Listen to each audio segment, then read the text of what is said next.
د تیرې څو ورځې راهیسې یو کلنو ویزو کسانو باندې ډېره سختي تېره شوه. څوک یې د دوبۍ هوایي میدان نه ډیپورټ کړل، چاته بیا کابل میدان کې اجازه نه ورکوی کېده چې اماراتو ته سفر وکړي. ځینې بیا خوش قسمته وو، دوی بغیر د کومې ستونزې اماراتو ته داخل شول. خو کومه 3 ساعته سفر چې دوی باندې تېر شوی هغه به دوی باندې څنګه تېر وي او دوی ته معلومات دي. خیر را به شو اوس دې ته چې یو کلنو ویزو والا به څه کوي، دوی ته د وطن څخه متحده عرب اماراتو ته اجازه ورکوی کېږي او که نه. ګورئ دوستانو، اریانا کې خو نه مخکې کومه ستونزه وه او نه اوس کومه ستونزه شته. د دوی مسؤلین وایي چې موږ ته کوم رسمي څه نه دي راغلي. کوم چا چې ویزا سیستم کې فعال دوی کولی شي چې موږ سره سفر وکړي.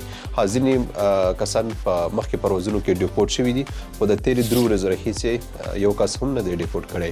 بل خو بیا د کمیر هوایي شرکت مسؤلین وایي چې 13 ورځې موږ ته ویل شوي وو چې یو کلنو ویزو والا کسان باندې نه راوړئ. خو دا چې موږ خبرې ورسره وکړې نو اوس صرف هغو کسانو ته اجازه ورکوي څوک چې مخکې وطن ته لاړ دي او د دوی ویزې په سیستم کې فعالې دي. ګورئ دا ټول د یو کلنو ویزو والا یادوم، 2 کلنو ویزو والا نه. هغه کسان چې وطن ته لاړ دي او دوی ویزې په سیستم کې فعال دي، که میاشت مخکې لاړ دي، که 2 میاشتې مخکې لاړ دي، که 15 میاشتې مخکې لاړ دي، خو د دوی ویزې په سیستم کې فعالې دي، نو دوی کولی شي چې بیرته د کمیر سره متحده عرب اماراتو ته سفر وکړي، که دوبۍ باندې راځي او که ابوظبي باندې. خو هغه کسان چې نوي د اماراتو څخه افغانستان ته ځي نو دوی بیا نشي کولی چې بیرته متحده عرب اماراتو ته راشي.